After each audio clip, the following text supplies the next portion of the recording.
Civ. The Civ. The Civ. The what? Let's play this.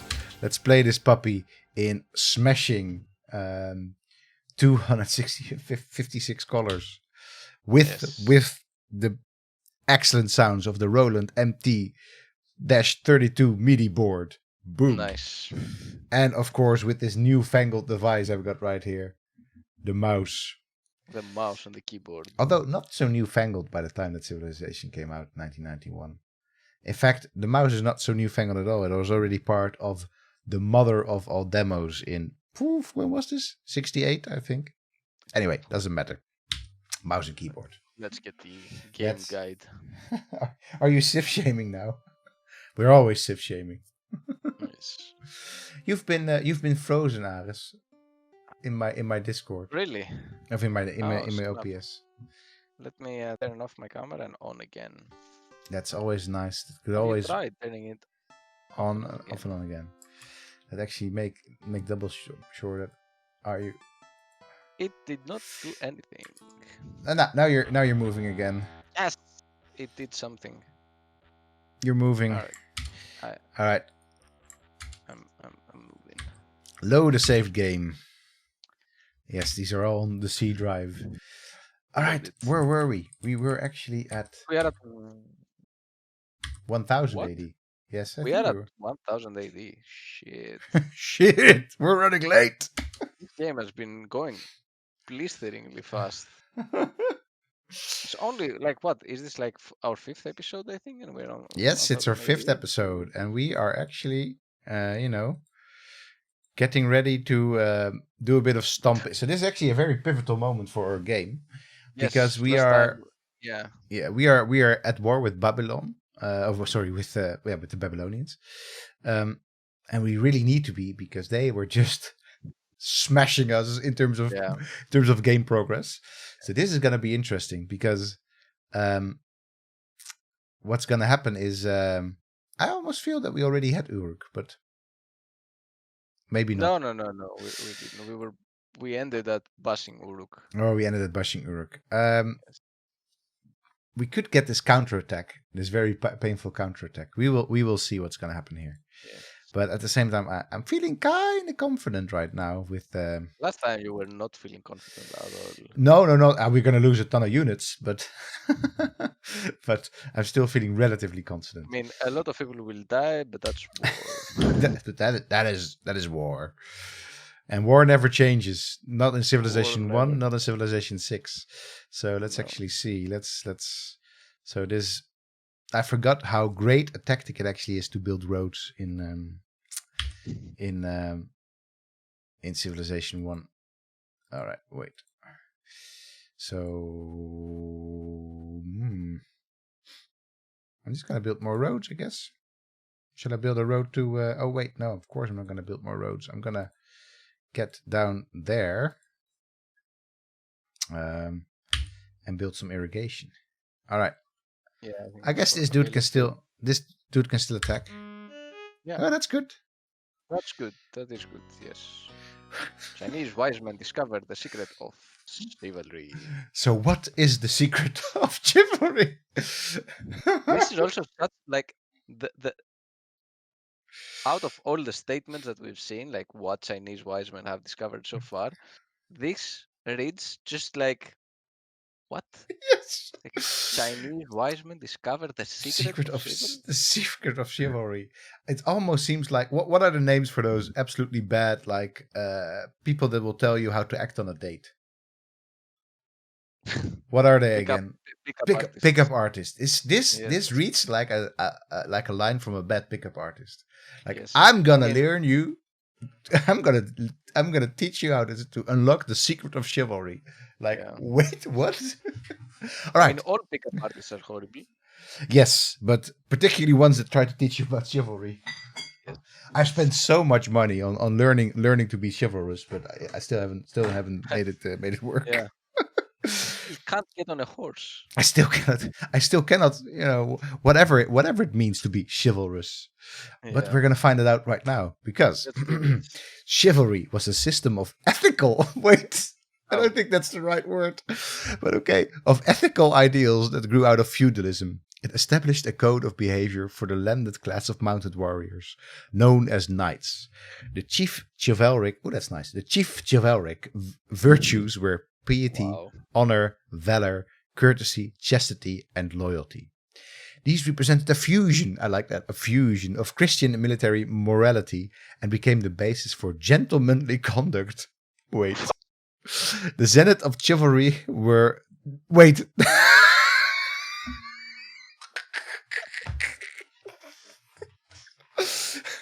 The zenith of chivalry were the Crusades, a series of a series of invasions of the Middle East that attempted to recapture the Holy Land from the Muslims. Maybe I shouldn't even laugh about this.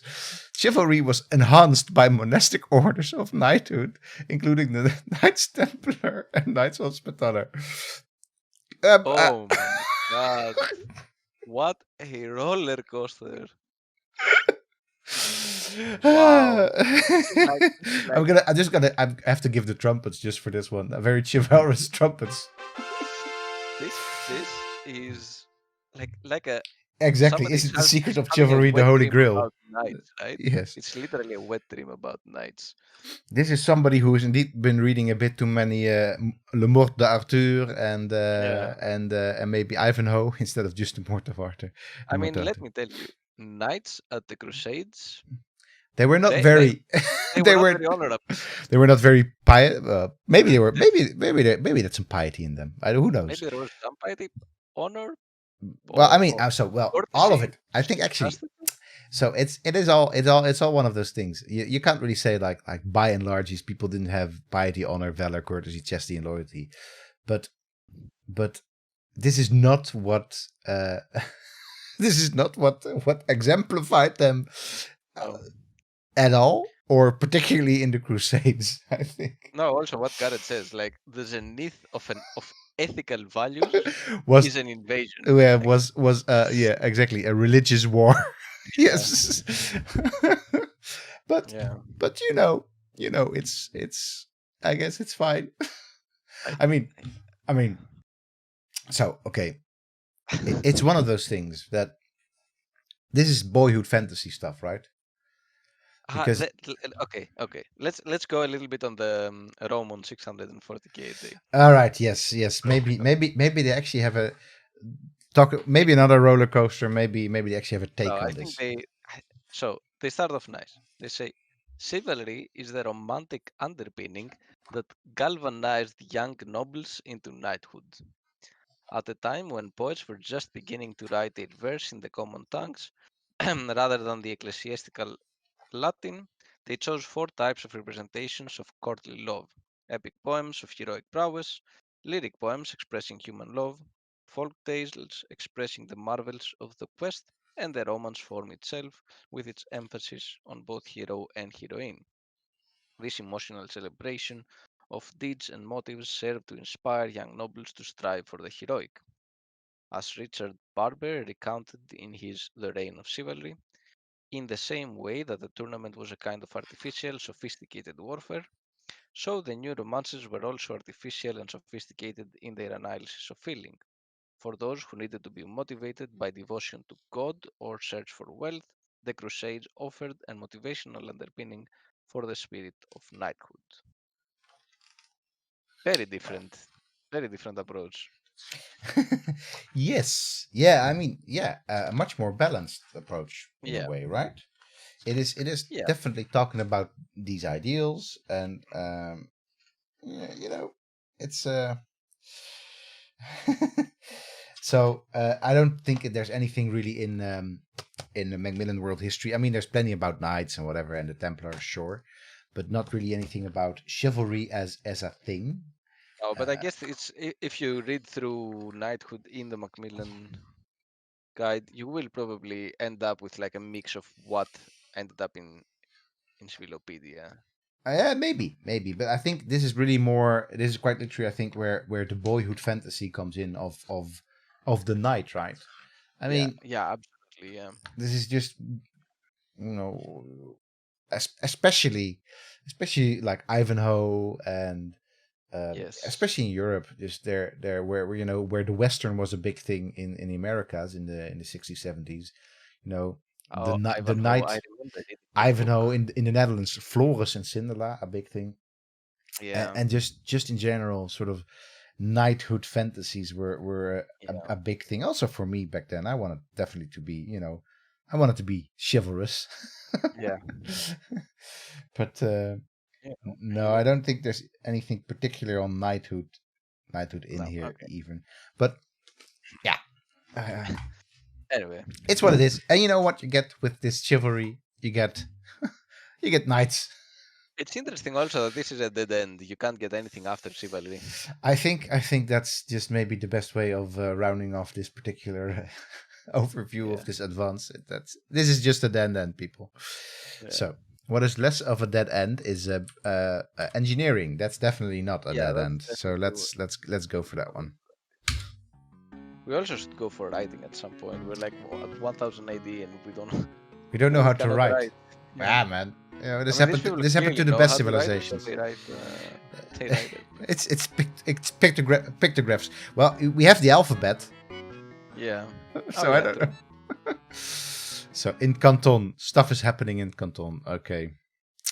Yeah, very clearly like showing a bunch of hippies. Yes. All right. So I guess that means you're gonna do something like that, and we're gonna build you a Colosseum, Canton. And so now we have access to knights. We are gonna change you up a little bit to knights because that way we at least get there really, really quickly. Yeah. Same is for Peking. You're also gonna build. Although getting some catapults somewhere should be useful, right? Yeah, but the thing is, so I'd rather buy knights. Yeah, exactly. And then maybe if non-king actually can build us some more catapults, then that should be fine. Well, that definitely should be more than plenty. All right, build some granaries. Yeah. We also have Akkad now. Don't forget. I do have Akkad, yeah, but I think Akkad is just here. It's just building. But Akkad can do with a couple of more phalanxes because, or phalangi. I don't know phalanxes. I don't know. Ferengi. Well, a couple of Ferengi, and then because it's kind of in the hot zone here. Yeah. All right. Oh, I think that's the. This is going quite okay. This is going a bit. I'm almost gonna say too okay. So you know what? This veteran militia that has been all over the world gets to take Uruk. Bam! Bam.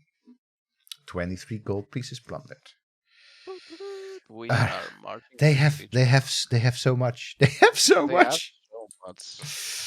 Let's go. Did we get the Republic already? So that's why I'm actually thinking that we're a little bit behind. I think we already had Uruk. But that was our last save, right? Yeah, I think so.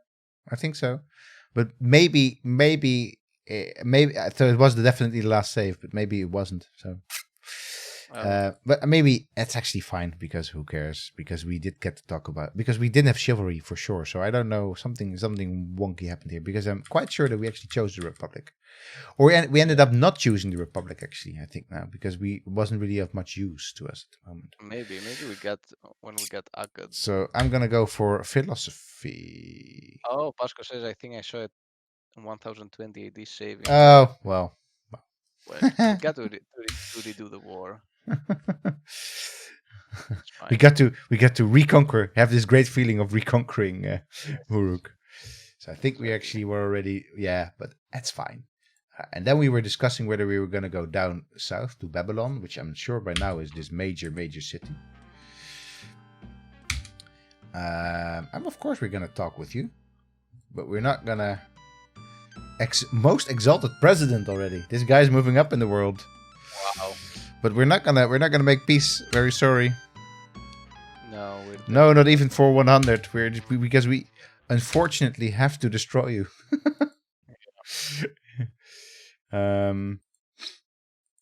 Yeah, I guess. I mean, this thing is not gonna make a dent into their defenses. So let's not try and do that. We actually had gotten Uruk and also much earlier, as in at 6 population. Yes. I think we. That's why we didn't have Chivalry. Yeah. Okay. Well. Oh, of course, no access to water. Oh dear. That And we makes did sense. choose the Republic. Yeah, absolutely fine.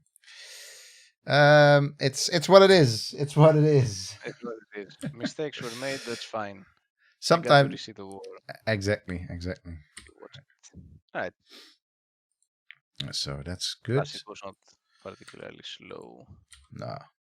Oh wait, of course not. Fortify. I'm trying to say. Yep. Oof. And We are gonna be order assured in Uruk. That's great. Great. You probably want to move in here, my friend, because we're gonna get a knight on our tail. Yeah. And in fact, you're also gonna move back and just make sure that we have this stuff covered. Now Uruk is fortified while the catapults and the knights are coming. Mm-hmm. Look at all these catapults. They are looking mighty impressive, I have to say. This is this is gonna definitely allow us to capture. Not definitely, because who knows? But I'm feeling good about Babylon. Although Babylon has city walls, so it's gonna be tough. It's gonna be tough. Yep. All right. Yes. Ouch. Uruk. Yes, Uruk is up for some.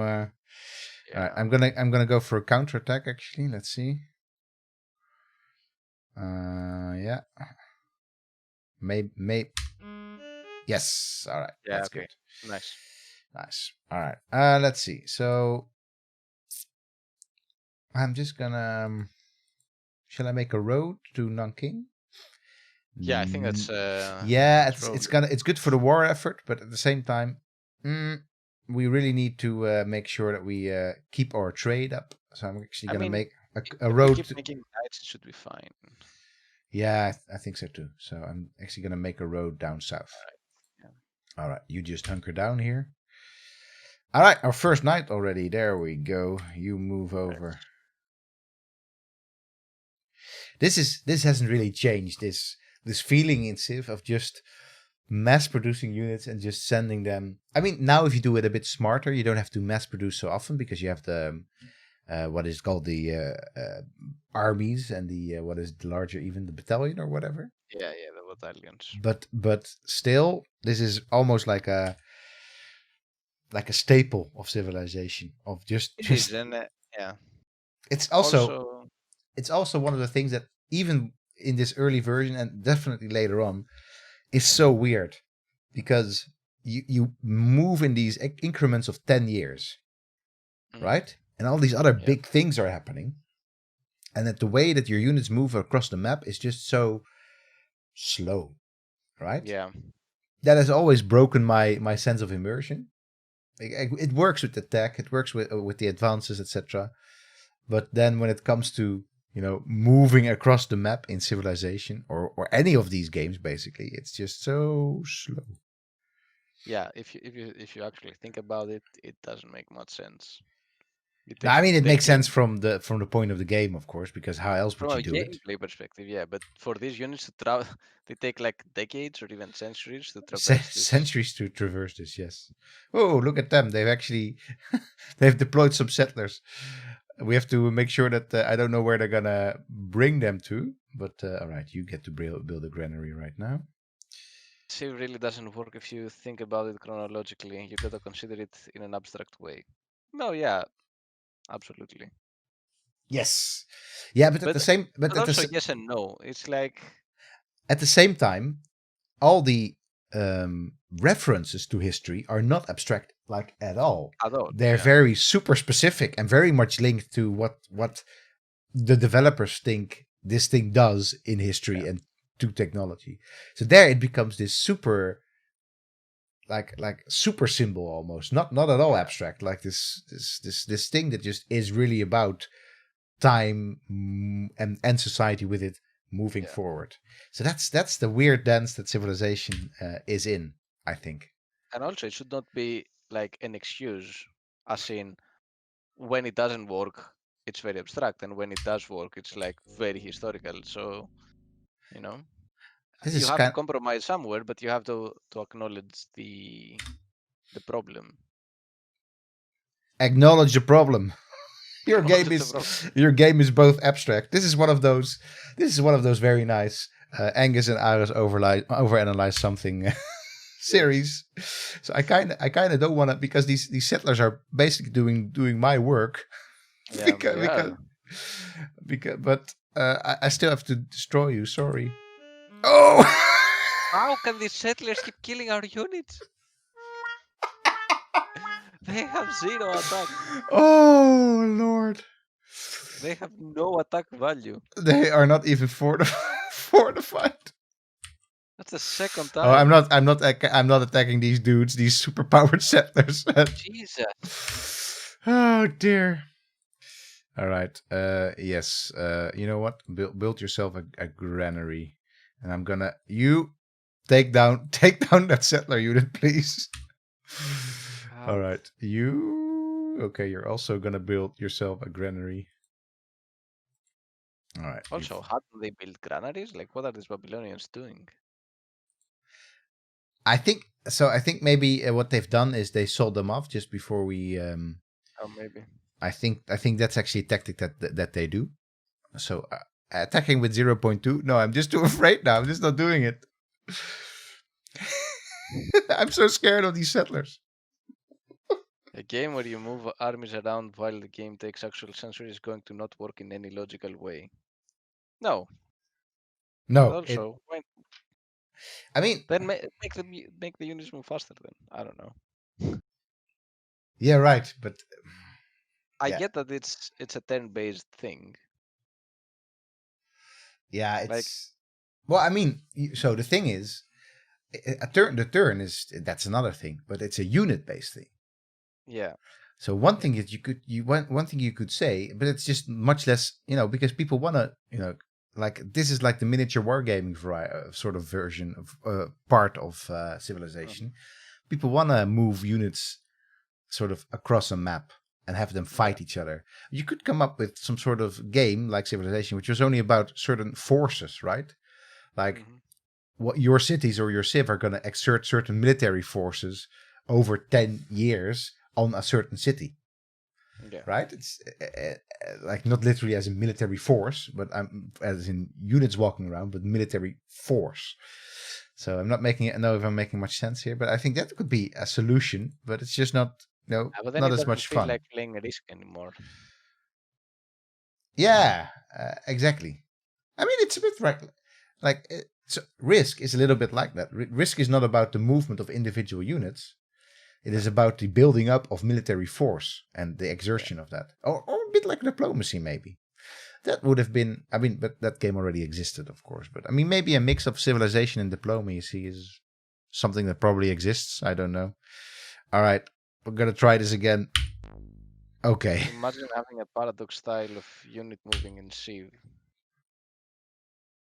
Risk is such a bad game. What? Yeah. Yeah, no. I mean... What? It's one of the first bad games I ever played. That's okay, but that doesn't make it good, Aris. Okay. I mean, Risk is not a bad game. Like so what is like fundamentally flawed bad is Monopoly. That's just a bad game from game mechanics perspective. Yeah. So Risk is sorry. Want to explain this? From a game design perspective, it's simply because if you get ahead in Monopoly, you're never going to be caught up. Yeah. You're just the rich get richer in Monopoly, which is kind of the original point of the game, made by Lizzie McGee, who invented the first version of Monopoly that's called Houses and Landlords or something. I forgot. You have to wiki correct me on this. That later was stolen by a man and made into Monopoly, the game that we know now, and that was sold to the Parker brothers. And this particular man, I forgot the name of him, made a couple of millions on it. But the original Monopoly was meant to target particularly the fact that the rich get richer. Landlords get richer because they charge all their rents, and they're a bunch of bastards. That was what the original Monopoly was about. So that is truly, from a mechanics point of view, a bad game. I think actually still it's a game that a lot of people end up enjoying. So Yeah. it's not. I mean, not enjoying maybe, but end up playing and having some sort of fun with. I don't know how to call it, but all right. Ready for the death of another unit of ours? Oh, okay, good. Okay. Close. Very close. All right. Since we keep on bashing our heads against these, just gonna keep on. We're just gonna pump on units into this part of the world. Up. So what is we hang all the landlords and board game company owners? Yeah, I think at some point, when the great purge comes, I think that landlords are maybe on the list, but at the same time, they're not the biggest evil anymore. In the time of Lizzie McGee, they were definitely. So we're talking early 1900s in America. They were definitely the scourge of existence for a lot of people, not just for students. Just joking. So why do you think that Monopoly is why do you think that Risk is a very, very bad game? That goes to Grimhard in the chat, by the way. That goes to Grimhard in the chat, not to you, because you love it, because it's one of your first games you ever played. Hence, I also have some particularly good memories of Risk. I do have some good memories of Risk. Also of Monopoly, but that's because I always won. I will tell you this thing. In my life, I have not lost one game of Monopoly. Wow, that is a huge claim. That I can remember, right? Literally that I can remember. I do have some good memories of playing Monopoly, just because if you were winning, the feeling of satisfaction was such. And if you were losing, if you're losing, it's just horrible. It's just so horrible, unplayable at that point. Yes. All right. I guess if Garrett can remember the old version of Risk that I had in my house, with these very abstract figures, not even like at some point they started making actual models of cannons and stuff. But I had this very old, like 80s version of Risk. Remember Stratego? Yeah, I also had a very early version of Stratego, indeed. Stratego I never really liked. No? Oh, I loved Stratego. Maybe I started playing Stratego too young and I was not getting it, and that's why. Maybe that was the problem with it. Maybe if I play now, I'll like it more. Stratego is actually an interesting. I'm not sure if it's broken. I haven't really looked at the mechanics too much, but I think it's an interesting battlefield simulator. Oof. Oh no! 3 units destroyed. Wow. Oh, that was painful. That was brutal. That should teach me with my stack of doom. Risk is best played with 6 players, but there are not enough holdable continents for that many. At least one person will never get a bonus in their whole game. And at that point, the only things that matter are luck and diplomacy. Which to me is why it's kind of a good game. Yeah.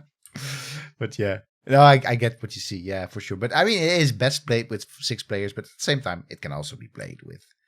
I mean, I've played plenty of games with 2 that take countless hours. With 2? Yes.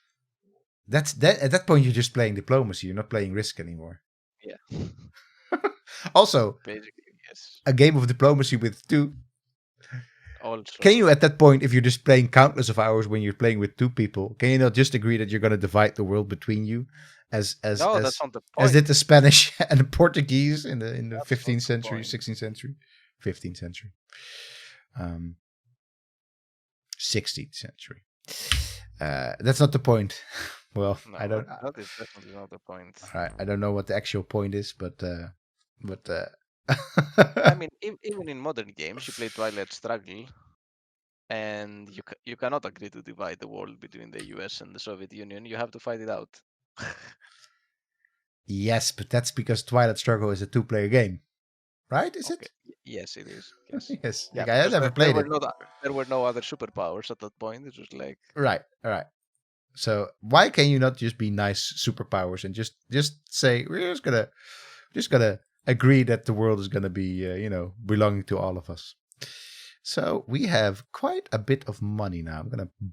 Well, supposedly that's what they did after World War II, but of course it didn't work out. Yeah. Yes. Oh! How did that even Wow! happen? Wow. 80 gold. Look at this Ooh. city. Look at this army that is marching. This old school army that is marching through this. So the contrast is amazing. Right? I have this old school, like classical Greece army, these medieval walls, a colosseum, A the bank village that is filled with tents, a bank, yeah, a lighthouse that is in the middle of of of the desert. of the Well, I mean, desert, I guess it's on a river, but still. yeah, and these huge ass bronze feet from the Colossus. How can it be, by the way, that these guys are just keeping on going with the actual frigging? I mean, they've got a Wow. Wow. I mean, they don't have Wow. anything anymore. Waha. Uh, now I think actually maybe we're gonna find out, because now we can actually start moving into. Um, this is, by the way, this all of a sudden became our biggest city. We're gonna move into Africa, and we're gonna find that the whole of Africa is basically just one big Babylon. Yeah. Uh, Babylon. exactly. That's not cool, man. The Rastas don't like that. No. But we'll see. We have to keep capturing though. Yeah, no, we're just committed. It's not that.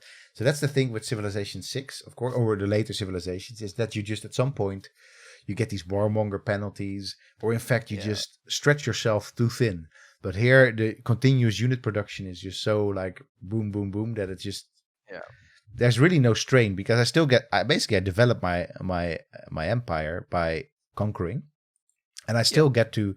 So one thing that I could think of right now is, for example, maybe I want to say that, like in Shanghai, let's build some fun stuff in Shanghai. Like, for example, the university. We can start doing that right now, Yeah. right? Because I can also say over here now, we're gonna build knights. Yeah.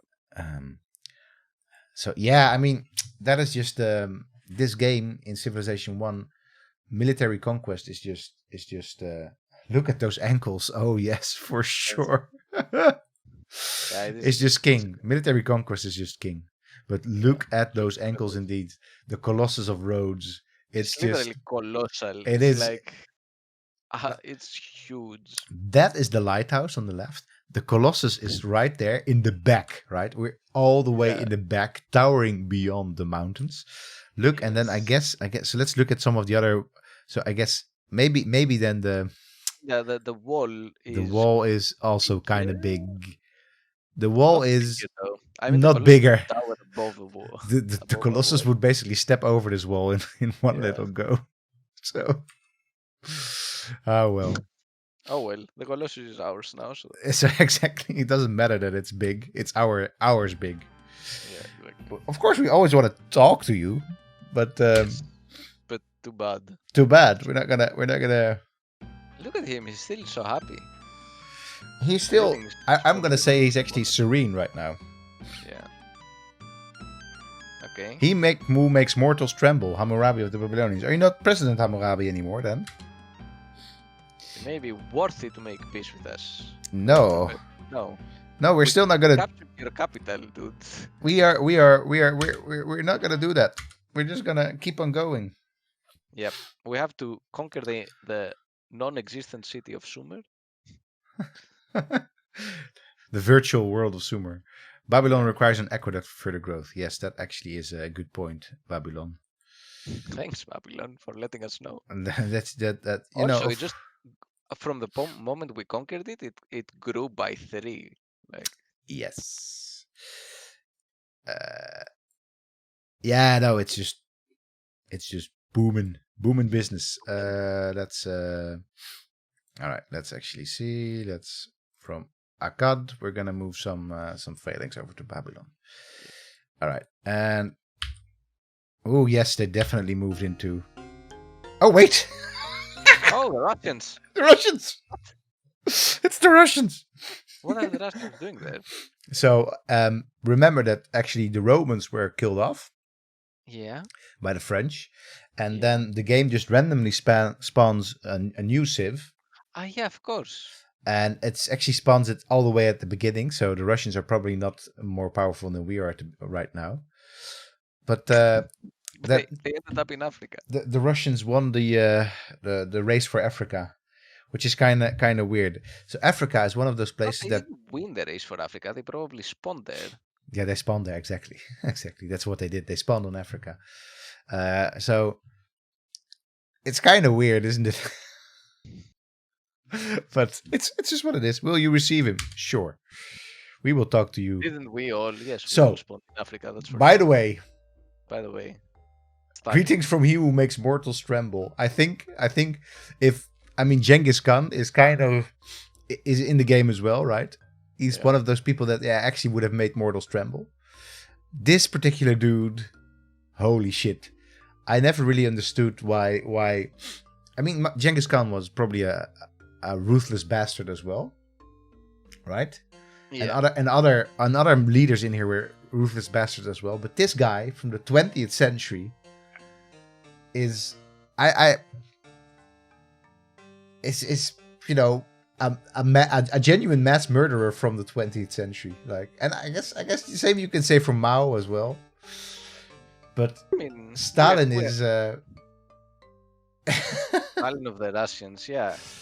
Stalin of the Russians, yes. It would be interesting if they had made it Stalin of the Soviets, but of course they would never. They would never. No. Careful with those cards, man. What are you doing to your magic cards? Oh, I have a stack of common cards that I use as like instead punching of bag. Yeah, I have my cards and then I shuffle them and I could never do that to my magic cards way back I have when. Like thousands of. I don't care, man. Every card is sacred. Every card is great. If a card gets wasted, what's his name again? The wizard gets quite irate. MTG cards can a lot. Yeah, they can like this. I've been like Soviets existing would make just as Soviets existing would make just as much sense as America being a civ. Yeah, true. I mean, no, why? It would make like if now we can say Gran Colombia is a civ. Right, that's not very much different. Why wouldn't the Soviet Union be a civ? It lasted for longer than Gran Actually, Colombia. the Soviet Union is I guess. So USA is also the USA is a civ. So I don't know. Yeah. What are you getting at there? What's that hot? Magic the Gathering cards can bend a lot. Yeah, it's true. It's true. They can actually bend a lot, but it still, I don't know, hurts. Sorry. Also, what is this? What is this little anthem here? Wait, because I can't hear. I don't know what the anthem is. They could have gone with the Internationale or something. But okay. You may be worthy to make peace with us. We have prepared a treaty for your signature. All right. Since you laugh at me like a weasel, Stalin, I'm going to accept this. A treaty of eternal friendship and goodwill between the people of the Russian and Chinese civilizations. Sure. Eternal. Yes. Getting some haha, we won the Cold War vibes from Mr. Stalin. Yes. Maybe we won World War II, but Cold War probably not. All right, we demand tribute for patience, man. We ignore your feeble threats. Well now I know. Wait. So what is that, by the way? Oh, that's actually just another. That's Ashur. City of Ashur. Yeah, boy. Yeah, boy. All right, they're not yet played out, these Babylonians, that's for sure. No. So you just gonna hang out there. You can't really just leave just yet, I'm afraid, because you're the only thing that stands between Babylon and capture. All right. So if they add Assyrians in Civ 6, do we do a playthrough with Assyrians? You're gonna do a mini playthrough. Okay. All right. A mini, like online speed. Yes, I thought you had this discussion. We are getting. Oh yes, I mean we do want to become famous. Please make us famous. Primes and viewers on AdViewers. I don't want to spell out the entire website. No, definitely not. Definitely not. Thank you for visiting us, Mr. Bot. And Yes, it's please, always excellent to get visited by bots. yes, we love bots. Yes. Bots have takes on games in history too. So why not do that here with us? Yeah, exactly. Hey, and if we get a lot of bots, you know, our stream numbers are gonna go up. So Yeah, then maybe we get and as long as we don't have to pay for them, all right. yeah. All right. So, all right. I've been recently enjoying the bots on YouTube since I've been uploading more videos on my YouTube. A ton of bots have been commenting like, "Hey, do you want to be friends? Hey, do you want to be friends?" Like, No, man, you're just that popular. yeah, I'm sure. It's a bit I dangerous. identify with bots. I feel like one in most games I play. He's a bot. Aim bot. All right. I'd make a joke about buying citations, but that probably already exists. I'm sure that it exists. Oh, There's no yes. way you cannot buy citations for your. But I not mean, not not by a bot though, right? I mean, no, soon. probably not. This will happen soon. Soon there's gonna be this because right now you've already with these transformers, right? So Yeah, basically these AI trained models, yeah. like Bird and other and the Open AI transformer. Hmm. Soon they're gonna be able to write text that at least for the layperson, because most academic texts are for the layperson are anyway like a bunch of gibberish, are gonna seem like they're genuine academic texts, and then they get to publish those texts, not necessarily with esteemed journals, but at least with journals that are like, could pass like the Google search, Google Scholar Yeah. search algorithm or But you scrutiny. can just embed whatever you want in Google Scholar as a journal. You can just type Do you have like any experience with that? with putting articles up on Google Scholar. No, but embedding journals in Google Scholar. Are you one of those citation farmers?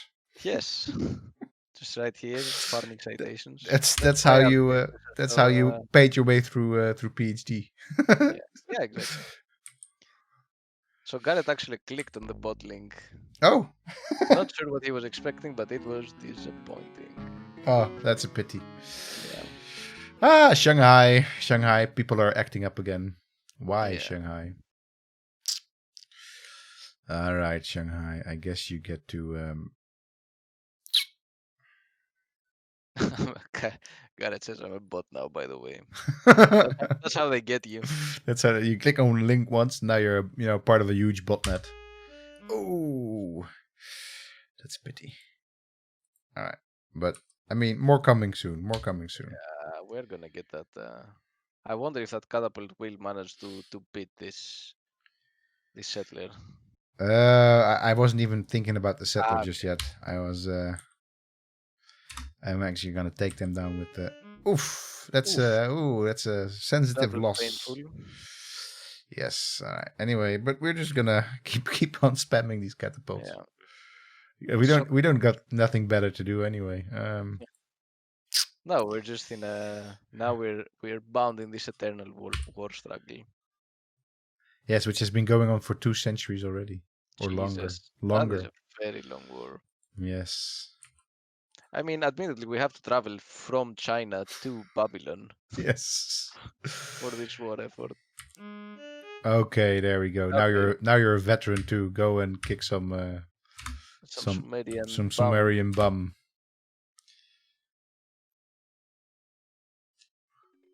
All the while, we have got all these tiny, tiny, cute little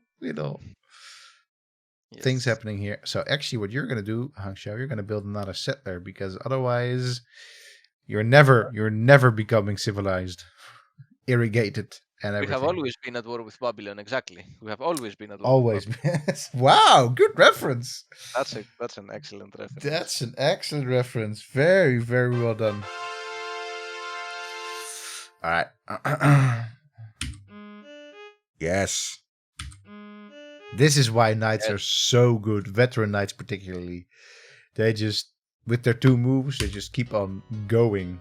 there we go. Sumer is ours. Yes. Oh, there's what building is that even? What building was that? We'll have a little look later. All right. What are we gonna learn from our conquest? think this is Our such a conquests have been particularly informative, I must say. yes. It's such a weird thing, right? Like you enter a city and like the people are there like, take our gold and please let us tell you about Could we please physics. tell you about writing, please? Please. Maybe if we teach you something, if you learn something, then you're gonna stop attacking us. But no. But Um, no. let's learn. Let's just learn how to write, right? Let's just learn how to write. All right. The development of writing is considered one of the most important advances of civilization. From that point, history began, as defined by written records first inscribed on clay tablets or carved into stone. This almost sounds to me like this is important for history because before it, there was no history. Yeah. It worked for the US space program. Yeah, that's kind of true, actually. Oh, good. Another freaking good reference. You're on fire today, Mr. Dr. Pesco. Okay, the significance of writing is that it allowed ideas and knowledge to be stored and passed on over distance and time, far removed from the originator. Prior to this, communication had to take place face to face. Okay, yeah. Writing greatly accelerated the advance of knowledge because what was known in the past did not have to be relearned by each new generation. So that part of it, no, that's not correct.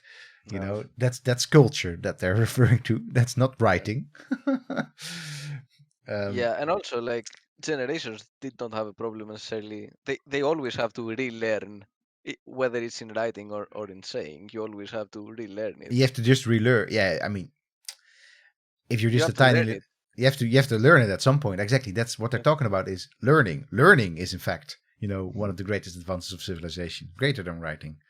Yeah. But yeah, I mean, there's nothing really to take odds with, right? I mean, rediscover. Yeah. Yeah, Maybe. But even that's not the case, of course, because but yeah, rediscover, I mean, it's not that there's plenty of people, communities that don't have writing, and they yeah. don't have to rediscover everything about what they know about the world every single generation. But I like the most basic examples. Like people did not have to relearn how to do agriculture in every new generation. Right. Like they would grow up with this knowledge in their like living context. Yeah. So That whether said, you had written down how to cultivate that crop or not, it didn't really matter. that said, let's not slack too much on writing because it's kind of what academics are supposed to do a lot of the time anyway. Yeah. So it's important. Writing is important.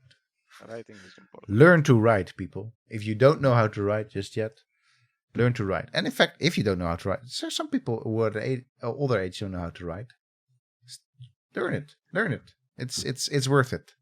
And reading was more important. But you can't have one without the other. You can't really read something that's not written. What? I mean, you could have people that read but don't write. No, yeah, for sure. I mean, But at some point, somebody has to write something. Exactly. If there's nothing written, there's no point in being able Right, to but read. you could have. I mean, this would be an interesting. I'm sure there must be a sci-fi novel about something like that, like where writing, the art of writing, is just belongs to a specific set of individuals, and then the art of reading is more a common thing. In a way that has already happened, though. In a way, that's exactly what programming is about. Yeah, but also with writing, in more ancient cultures, often there were like tribe People that wrote, scribes were yes, specific castes of quite scribes literally that scribes. Yeah. yeah. And then, So but it isn't that it was proscribed. Haha. Wait. Oh, yeah. Sorry. All right. Requires alphabet and allows religion, because you can't you cannot religion without writing. You cannot. Yeah, exactly. You cannot spell religion without writing. You cannot write down religion without writing. That's for sure. I guess what they mean here is the Bible. Yeah. Religious texts. Yeah. The concept of like dogma as written down, like a specific book that defines the dogma. I like the fact that actually, the ability to read, like to be literate, like literacy, actually follows after writing in as an advance. So literacy with code of laws is what. So we do I guess finally. that means that like widespread literacy, like more people being able to do that. Yes, but okay, we now can finally build diplomats. By the way, shall we just do that because we can? Is it gonna do much for us at this point? No, I mean we can send a couple of diplomats to France, for example. So this is Sumer. Sumer actually probably needs a granary for now. Yeah. I mean, have they sold all their granaries, or did they just not build them? I don't get it. I don't get it either, to be honest. I think that they just sold them off, Also, or actually, I think maybe it's in Rome on 640k a day. I think that actually you destroy buildings as well if you're attacking cities. And like, so check Sumer. What was that building? oh yes, that's the. I guess it's the Oracle. I guess. Or Wait, it's not the Oracle. No, it's the Great Library. It must be the Great. In the middle is the Oracle. Yes. And then on the left is the Great Library. Nice. Interesting, isn't it? This vision of it. Yeah, just a box. I wonder what that Nyam Nyam cat is doing in the middle of the Great Library. I don't know. All right. Anyway, cool. We have those now. We didn't build them, but we have them. So many wonders all of a sudden. Yes. Swimming in wonders. We need to at some point still actually get ourselves some more phalanxes. Phalangi over here. Lyon. Yeah, Lyon. So, all right. Hey, there we go. Our abomination. There it is. Our beautiful abomination. Yes. Our very own palace. So what were we doing again on the far end of this? I have no clue anymore. I think this. Yeah, whatever. Just do it. Let's see what happens. It's it's a thing of beauty, really. It is a thing of beauty. Yes. It is post-modernity in a building before post-modernity was even modernity. Wait, that doesn't work. All right. Do you even modernity? Chinese wise men discover the secret of engineering. The Chinese wise men are like, well, all right, let's also do something, or frigging military is coming up with. I mean, they uncovered chivalry very recently. Not that recently. That's already 200 years ago. Okay, so let's get Pasco to comment on that image of engineering. It's still there. Is that how you? Is that engineering? That is engineering, right? I think this is that little. I think engineering. Yes, that is it. It's this little, whatever you call it, the little. It's a circuit. It's a rulers. Rulers and a geodriehoek in Dutch. What's that even in? I've been struggling to find the proper name for this in English. What's a geodriehoek in what's this in Greek? You mean the one on the top, right? No, that's the well, I forgot now. See? The instrument that you make circles with. Yes. What's the name in English? So in Dutch it's passer, actually. Not to be confused with the other word in it with an L, because that's a very, very childish word for your penis. But the passer. Compass. Protractor. Compass is for making circles. So you actually call it a compass. Okay. Okay, compass. Okay. All right. As in definitions of engineering go, this is not bad. Okay, the science of engineering originated with the civil engineers who built bridges, roads, aqueducts, and other structures, and the military engineers who built fortifications and weapons. Over time, engineering came to mean the design, construction, and operation of the structures and machines of industry, warfare, and day-to-day life. Engineers were the people who put the new advances of knowledge to practical use. They were people not only good with their hands, but also with their heads. The engineering problem solver was most likely to discover a new invention and lead the advance of knowledge. Okay. So I don't want to say that Sid Meier, whoever wrote this text, had this healthy respect for engineers, but I think they had a healthy respect for engineers, right? Yeah, very clearly. They were like, these people they get it. They do Yeah, it. which I mean, truth be told, they do. I like the fact that. So basically, what I'm trying to say is here, I think that Sid Meier or whoever did this had a very good understanding of what engineering brings um, to a society or to, and it really is the sort of bringing the ideas from the hallowed halls of academia or of innovations into practical use. So I like that. I like that. Clearly the best science. Science of engineering, if it there maybe, yeah, because there's not like engineering itself is It's a practice. is a practice, right? It's what you It's a do. practice. It's not. That's what I would call it as an archaeologist. I would call this the practice of engineering, Yeah.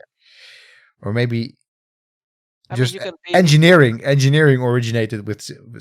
It's also but now at least it's the science of, and because the practice of engineering originated with engineers. Yeah, okay, right. But apparently there was some sort of science that civil engineers had and military engineers had. The science of it. The science of it. Anyway, okay, cool. All right. Cool. Engines. Now we engineer. The wheel and construction, and then it allows us invention, right? Because now you've got engineers. Now you can If you don't invent have stuff. engineers, you cannot invent anything. I honestly don't get how. I mean, I know that they're called advances, but all the advances in Civ 1 could have as well have been called inventions, right? Yeah, for sure. I'd never understood why invention is its own advance. I don't know. It doesn't make much sense. But we'll get to that when we are going for invention. Yes. In fact, because we'll go for it because it gives us steam engine. Yes. So let's have a little look. Let's go for astronomy is well overdue. Yeah. Okay.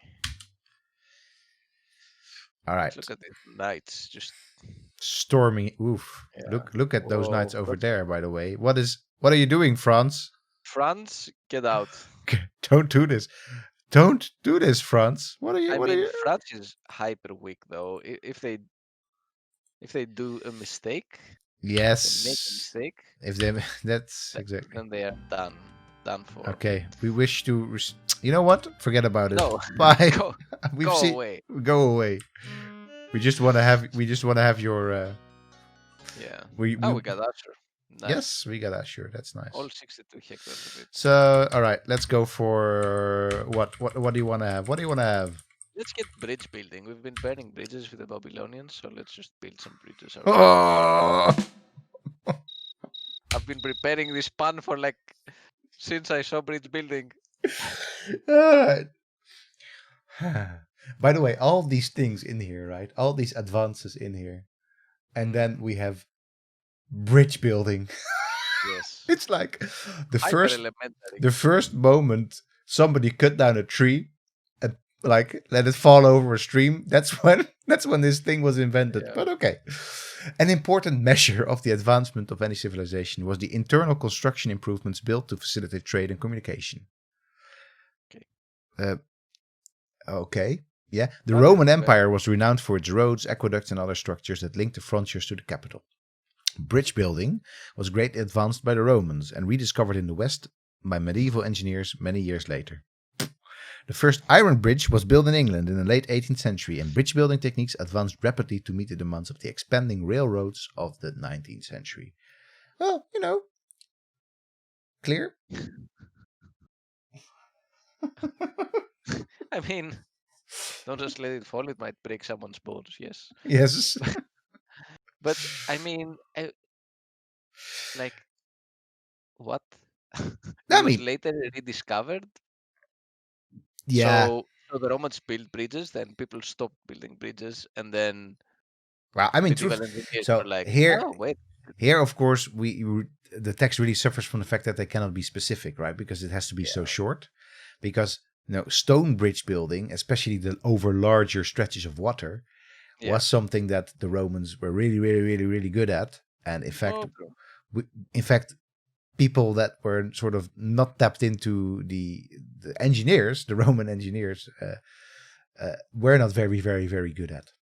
So that definitely suffered after that. But bridge building as a thing by itself, as a concept, is just weird. But at the same time, it's clear, by the way, what you can sort of see in this is Sid Meier actually built made a railroad tycoon right before this game, and you can see that definitely he knows the link there between iron bridges, super very important invention, right? In terms of being able to build longer lasting and higher up bridges, and also one that could carry more load, and the railroad. So makes sense. It's just that bridge building itself doesn't make sense as an advance to have in As an there. advance, it doesn't make But sense. as a mechanic, I also thought it never really made any sense. Yeah. Because basically what we can now do is wait. It actually allows us railroads. I thought Yeah, that but we need dimension, which we need invention. oh wait. Yes, no, wait, actually no.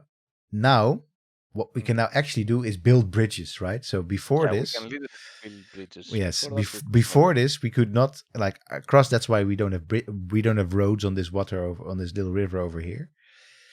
And it's just kind of like as a game mechanic. Oh, by the way, Russia, could you gently please move over and not attack us while we're attacking the Babylonians? Yeah, Oh dear. I don't think the French will. I don't think I think they're just playing. I've been so so in the Rome on 640K Yes. about bridge building. It says it is almost certain that the first bridges were simple affairs in which primitive men pushed tree trunks or long flat stones across small creeks in order to facilitate their crossing. Told you, man. If Alan Ambridge agrees with me, I must be up to something. Yeah. From there, it was a technological leap to use rock outcroppings on each side of the stream or river as the piers upon which the early engineers could place the flat wooden construction of the bridge walkways. From there, it became more common to place mounds of stones in the water itself in order to support the bridge's span. I like this How, progressive idea of yes. building. How do they know? Like who are they quoting Which here? came first? How do you know? They put mounds of stone in a river. That's nice. That's nice. Yeah, it's not like the river just does exactly that, like move stones. I don't know. I don't know. It's. I honestly don't know enough about the history of bridge building. So it could be that it sort of started with that. I don't know. Um, you know what? You know who also invented bridge building? We did. I Well, know. frigging beavers. Yes, So always remember this beaver from Lady and the Tramp that was just yes. munching on that, and then they gave him the best Wait, scene in the movie. Lady and Trump. Lady, that's how it's called, right? Lady and the Tramp. Is The yeah. movie with the That's the dog. word. What's a? Is there a beaver in that movie? Yeah, of course, there's a beaver in that movie.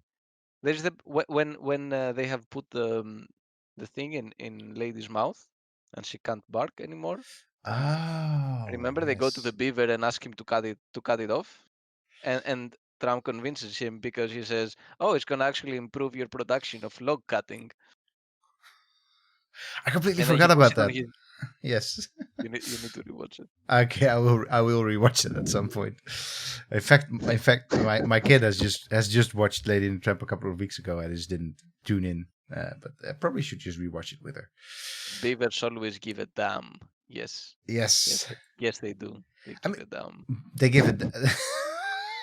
Oh dear, The pun game in today's stream is hyper strong. is hyper strong. Is also I don't know if strong is the right word, but it's there. Let's put it like that. But instead, yes, I don't know. I don't know what to do now. I kind of am. we have to keep moving in Yeah, we have. Africa, right? Yeah, How? but Yeah, yeah. we can't move into Africa Why? because. So what shall we do? Shall we? Can you do this bee thing? But it's The B is the road. Yes, it's gonna be even nicer. Look, yeah, it's now yeah, from concrete into mossy pavement. I don't know entirely. nice progress. Progress. Order restored in Ashur. Okay, that's great. So this Single out. our little Siberian outpost Yeah. is also doing their best. All right, I guess I guess you build yourself a settler to help yourself out a little bit over here. Yes, let's do that. All right. So we just have to. So the So why problem can't is, we move to Africa? well, because we're basically blocked here. Oh, by all these Russians. Yes, by all those Russians. Maybe. There we go. So no. Oh. The Russians are like, no, let's frigging hunker down here. All right. Anyway, we're gonna move towards Nineveh anyway. I mean, there's one more city for the Babylonians, right? Could be that they're a bit more now, because you don't see them popping up if you if they pop up somewhere. You actually have to hunt for them. All right. Yeah, So but on the other side, it's France, and then they also couldn't have moved into Africa. So no, but yeah, that's true. I'm unless thinking there is south of Babylon, there like is nothing. they could be somewhere over here basically. Yeah. Okay. All right. Let's just. Maybe there is one more in the Arabian Peninsula. Yeah, it could be. Can I actually There are move like lots of that? squares that we don't see. All right, let's see. All right, actually, we can move like that. All right, let's get ourselves a phalanx over here.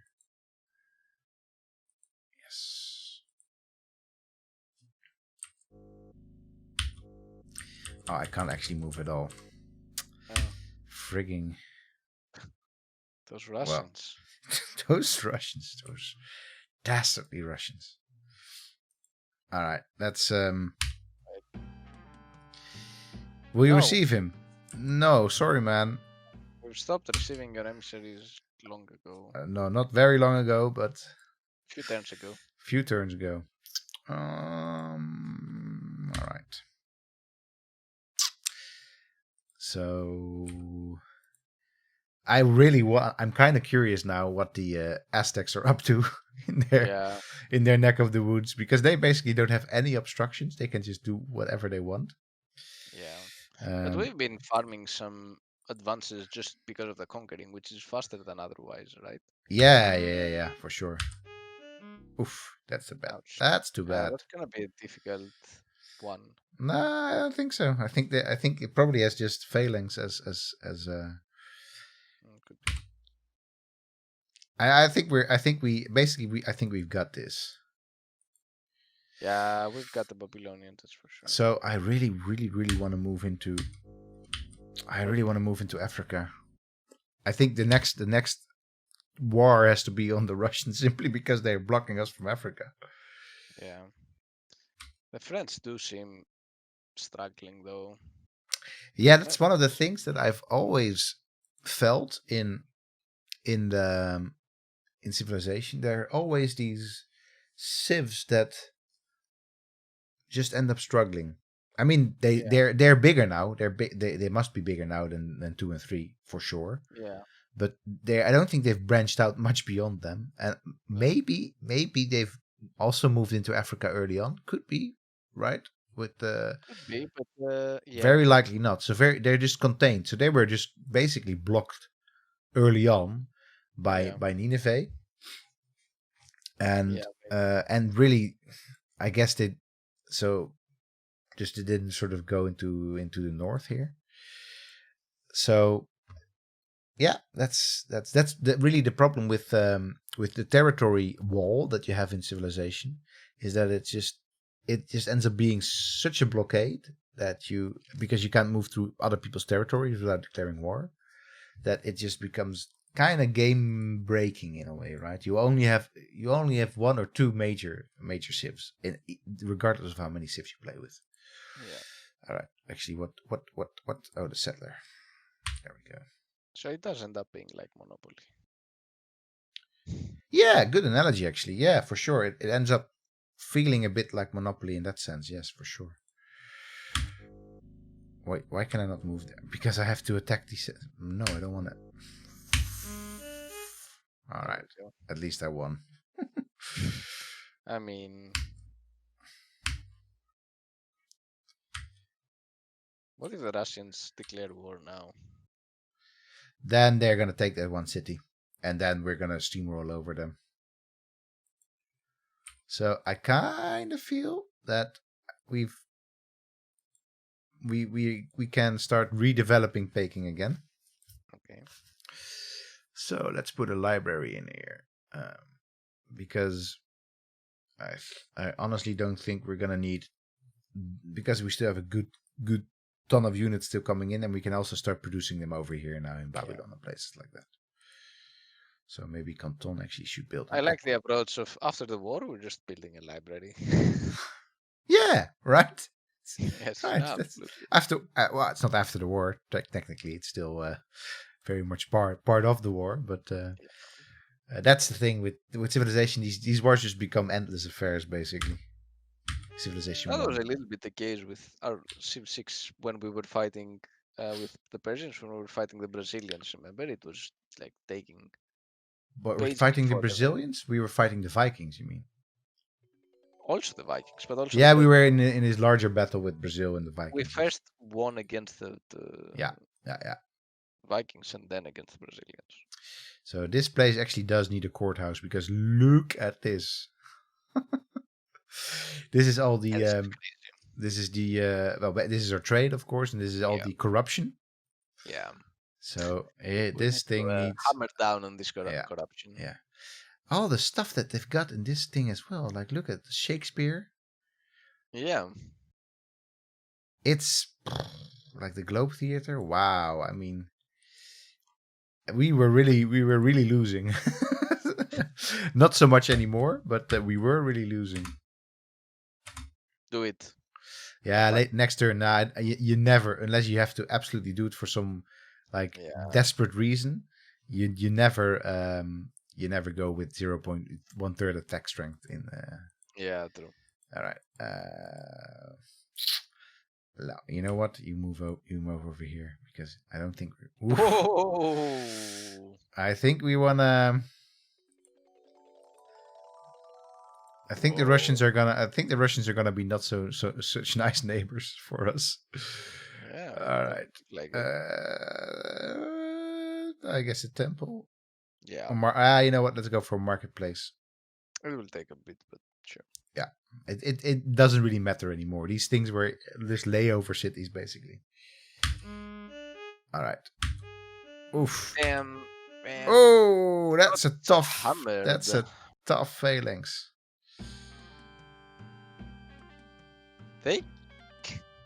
They keep on building stuff.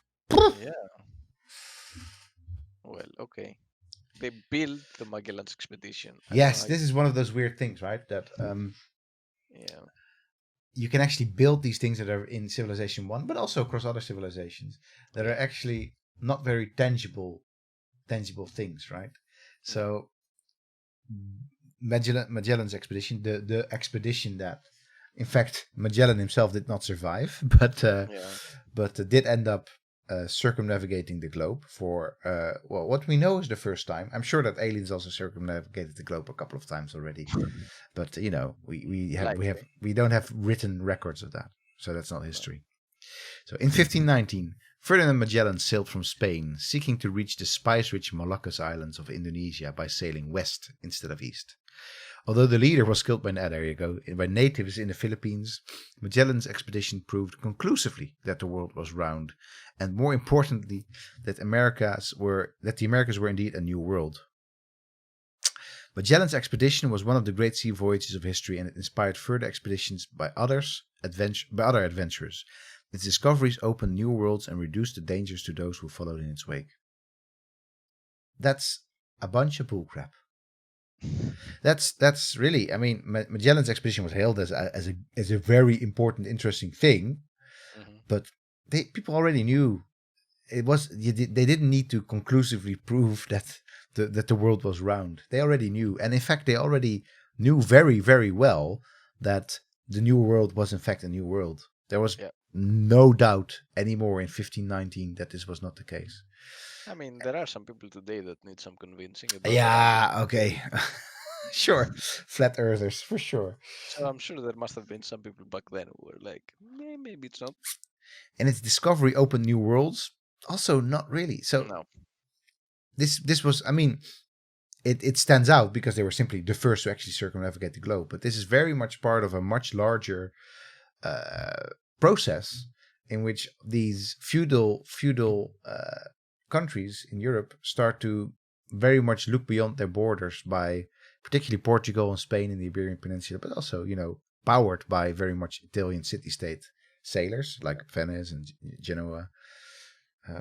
That's what they started to do. So it's not really, that's that like, oh, well, Magellan has circumnavigated the globe. Now every little schoolboy in Portugal and Spain wanted to become like an explorer. No, that's not really what it was like at all.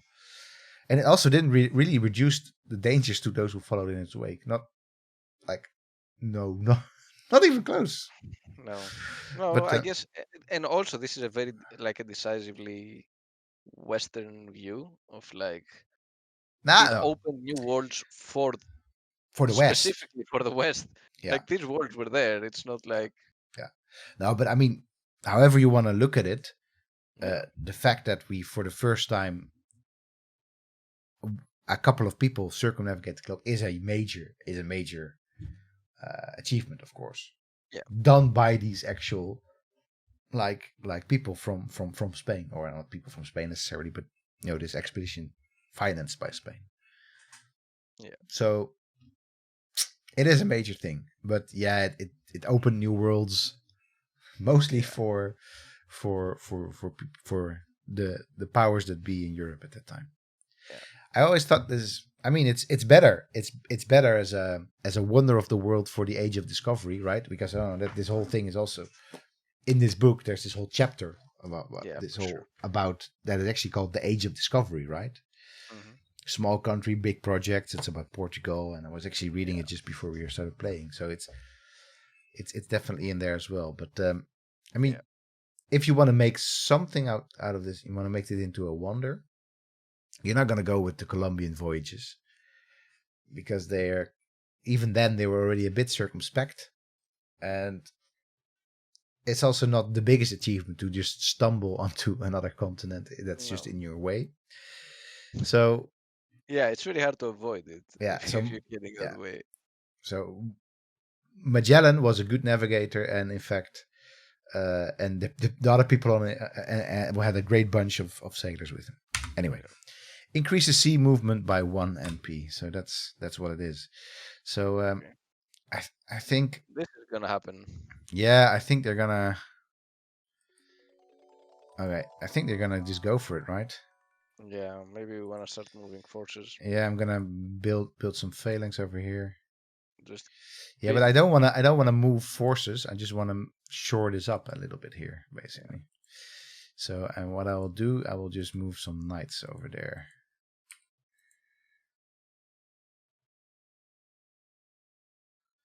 You know what? Actually,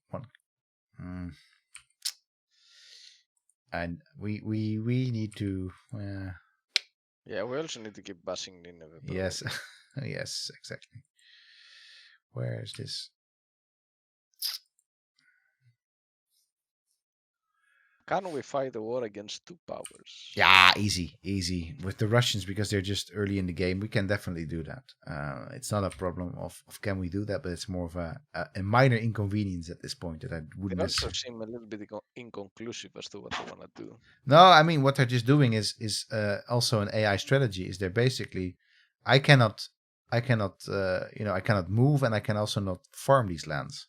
Yeah. So this is also quite literally just a fortifying on my territory is also just a. This is Cold War. This is very very much Cold War, yes, for sure. But you know what I could actually do after this? I could get myself a diplomat, and then. Yeah, maybe that will help. Yeah.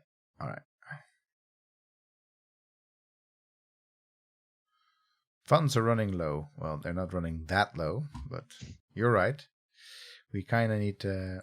Okay, that's good. We got a settler, nice. That's nice. You are just gonna, focus on self-improvement. Why not? There we go. Get some life coaching. Yes. All right. Marketplace.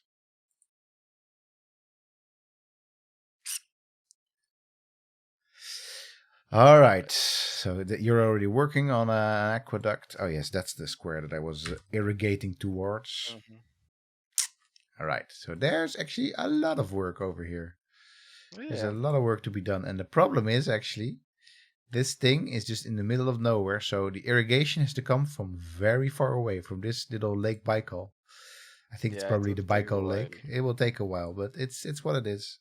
It's gonna work out.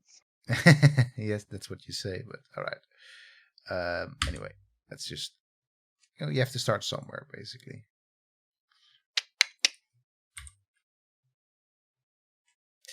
All right. What you're gonna be doing? You're gonna be part of a great project, my friend. You're gonna be building the Belt and Road Initiative. You're gonna make the road across my entire empire. All right. You are gonna. Nope, you're not gonna do that. All right. You're gonna wait. Yes, lady. Yes, lady. We know. Ants are landing It's like down. your mom Hey, that tells you that you shouldn't be you shouldn't be spending all spending. Yeah, spend stop buying games. stop buying games. All right. Chinese wise men discover the secret of astronomy. Kind of late in the game. This is like Yeah, this early game. Serious. is this early game stuff became important in timekeeping and navigation. Yes, yes, but we already have well, I don't, we're a landlocked empire. We are. All right. For now, at least. So, shall we go for the theory of The gravity? theory of gravity. Let's go Yes. for the theory of gravity. Let's do that. Yes. There's a great Because otherwise we're floating. yes, exactly. Or at least we're thinking we're floating. Shanghai built a university, so that's nice. Good That's job, neat. Shanghai. So Copernicus Observatory. Let's just Do it. build this. Do it. Let's build something for ourselves for a change. Yes, let's not just conquer everything.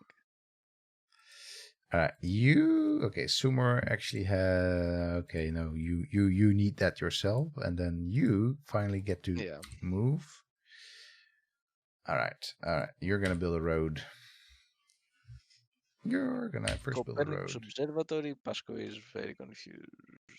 Yes. Yeah. Yes, we can talk about that later. Yes, when it's actually built. When it is built. Yeah. You didn't notice, but the good man had this entire observatory. Yes. It was huge. It was huge. It existed mostly in his mind, but it was It huge. definitely observed things. Yes. All right. Fun. Okay, lady. Okay. We'll Okay, we're stop. gonna up the taxes. 4 million people. Yes, that's good. Of course, we're murdering half the world to get to these population numbers, but all right. Come on, you. Oh, this is Nineveh is a tough cookie. Yeah. Which was not in reality. It fell in a couple of months. Oh, tell us all about it. So what is tell us while I move some units around, why was Nineveh seized and why did it fell in a couple of months? So Nineveh was the last capital of Assyria, right? And it Right, was he says. Yes. yes. Nineveh was the last capital of Assyria. It was an incredibly big city given the time. It was about 700 hectares. And it was very impressive in terms of size and like its building construction has this massive wall. But at the same time, it was kind of spread a bit too thin. It had 18 gates, and most of these gates had really large openings, like Which is 7-8 meters. in contrast to popular belief, Yes. having a really large opening is not a good thing for a gate. No, exactly. And so at some point, the combined effort of Babylonians and Medes, they sieged Nineveh and more or less launching a two-pronged attack on the two sides of the city, on the north and the southeast. Also, Nineveh was cut in half by a perennial river of the Tigris, the river Hosr. So it was very difficult to move forces within the city from one side to the other because your own forces had to cross bridges, right? It was very difficult to move, to maneuver. So So the sieging powers just launched this two-pronged attack on the north and the southeast, and they literally just caused absolute panic in the city. And we know that because excavations in some of these gates has shown people who died trying to flee the city and did not make it out, and that's sad. And they literally died there. And Oh, that's horrible. Some of them even kept their possessions because there was no it was such a storming of the city that they didn't even care to loot them. To loot it, really? Yeah. Wow. So it was to loot the corpses there. The city was pretty Looted. much Yes. ruined after that. Yeah. As these things go, unfortunately. Yeah. But it was by far the biggest city at that point, and it had this huge wall, right? Like this 24 meters high wall, something that you would think is impossible to conquer if you just see it. Yes. Then it wasn't. Then it wasn't. Until it wasn't, or in fact, it was. It was. This was the first and last siege, or not? It was the first and last siege. Yeah. Yeah. The largest civilizations in the world, the great civilization. We're not even the largest yet. These Aztecs. No, we're number 2. These Aztecs have been busy. So, shall we wrap this up now, or shall we wait for another attack at Nineveh? Let's do this. Let's do one more turn. One more turn, okay. One more attack at Nineveh. Well, two more attacks then. Two more attacks at Nineveh. Well, actually, not with this one. And not with that one either. So I guess this is just the end of the turn. All right. Let's actually save this game. Make sure that we know where we saved this in. Yes. We did have a there, the 1020 AD. Oh well. Right, oh well. So let's not. That's tradition. You never save over your oldest game slot. You don't do that. Course. The intermediate ones, yes, but not the oldest one. Not the oldest one, not the most recent one. Yes. All right. It's been fun. It's been fun. It's been a wild ride. It's been fun. It's been it was good to have a little look at the upcoming civs for Civ 6. For sure. And we may end up. Assyria is going to be part of it, don't you think? I don't know. I just hope so. Assyria is going to be part of this pack at some point. I think it must. It almost must be. Yeah, we'll see. It was quite a successful civ in we should make some bets on what other civs we're going to be seeing. We should, because basically with Gran Colombia in there. Yeah, it's really an open field. All bets are off. All bets are off, people. Anyway, we are going to be back later. We're going to be back on Thursday for our very, very, very first. Kind of scary, isn't it? It is a bit scary, yes. Our very first tabletop RPG that we're going to be playing. Yeah. It's going to be a one. It's going to be a one-off. It's going to be basically a one-shot. It's not even going to be. And actually, we're going to playing it a little bit wrong because it's supposed to be a single-player RPG. Yeah. But we're going to play double play. We're going to play 2-player. And you know what it's about? No, tell me. Artifacts. Yes. It is an RPG about histories of artifacts. So what better people to play this RPG than archaeologists? Yes. Or maybe engineers, because they're the greatest people in the world. That's something that I've learned from this stream today. Yes. All right.